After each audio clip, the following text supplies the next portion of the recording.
இது எதுக்காக சரங்குத்தியாலில் சரத்தை போடுறோம் தெரியுமா? இப்போ நான் திரும்பி சபரிக்கு வரேன். ரொம்ப முக்கியமான விஷயம். நான் ஏற்கனவே சொன்ன ஒரு ஒரு ஒரு ஆச்சரியமான விஷயமும் கூட இது. ராமரும் ஆஞ்சநேயரும் சபரிக்கு அவள் கொடுத்த பிரசாதத்தை சாப்பிட்டுட்டு அவள்கிட்ட ஒன்று சொல்கிறார். ஒரு விஷயம் ராமர் என்ன சொல்கிறார் தெரியுமா?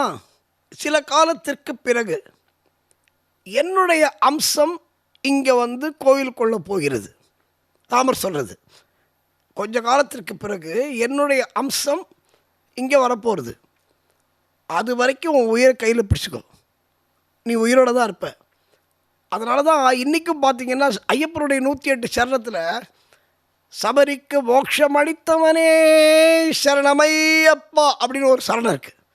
இது நிறைய பேருக்கு ஒரு குழப்பம். சார், ராமர் தானே சார் சபரிக்கு மோட்சம் கொடுத்தது, ஐயப்பன் எங்கே சார் இந்த ஸ்டோரியில் வந்தாருன்னு நிறைய பேர் கேட்பாங்க.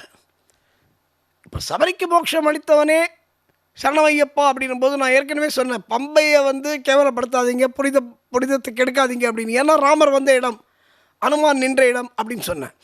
அனுமார் அங்கே எங்கே சார் நிற்கிறாரு பம்பையில் அப்படின்னு கேட்கலாம்.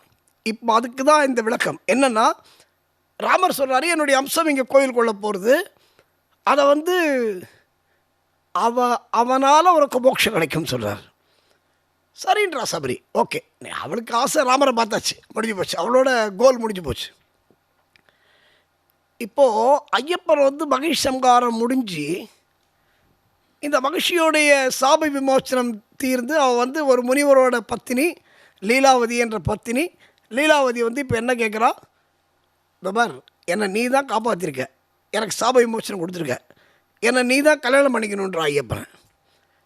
அப்போ ஐயப்பன் சொன்ன விஷயம், அதனால தான் இன்றைக்கி நம்ம பிரம்மச்சரிய விரதத்தை நமது ஐயப்பன் விரதத்திலே கடைபிடிக்கிறோம். ஐயப்பன் என்ன ஒரே வார்த்தை சொன்னார்? எனக்கு கேட்டவ தானே இருக்குது, பாட்டு கூட கேட்டிருப்பீங்க. சாஸ்தா வரவை கேளாய் சபரிகிரி, சாஸ்தா வரவை கேளாய், சாஸ்தா வருகிறதை தைரியமாக பார்க்க வேண்டும், பார்த்த பேர்கள் கேட்ட பேர்கள் கூப்பிட்டால் அவர் வருவார், சாஸ்தா வரவை கேளாய். அதே பாட்டில் 8 அவதாரங்கள் உண்டு, 8 ஸ்வரூபங்கள் உண்டு, அஷ்ட கர்மங்களும் இவர் அறியாததொன்றும் இல்லை, சாஸ்தா வரவை கேளாய்.